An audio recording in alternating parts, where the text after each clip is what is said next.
உலகம் என்ன நெகட்டிவாக சொல்லுதோ அதையே நம்ம ரீஃப்ரேஸ் பண்ணி கன்ஃபெஸ் பண்ணுறதுக்காக நம்ம உலகத்தின் ஆவியினால் படைக்கப்படவில்லை, தேவனுடைய ஆவினால் படைக்கப்பட்டிருக்கிறோம். அவருடைய வார்த்தையினால் உருவாக்கப்பட்டிருக்கிறோம். ரோமன்ஸ் 12:2 அழகாக சொல்லப்பட்டிருக்கும், இந்த உலகத்திற்கு ஒத்த வேஷம் தெரியாமல்.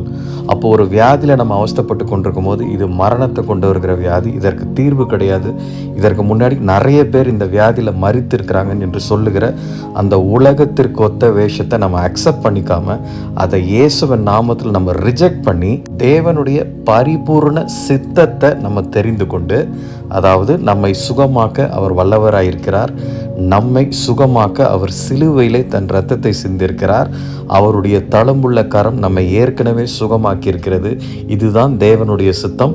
அதை வசனத்தில் அருமையாக சொல்லியிருக்கிறார். அப்போ இந்த உலகத்துடைய காரியத்தை நம்ம கன்ஃபஸ் பண்ணாமல் சத்தியத்தை நம்ம கன்ஃபஸ் பண்ணும் பொழுது அந்த இடத்துல நிச்சயமாக நமக்கு ஜெயம்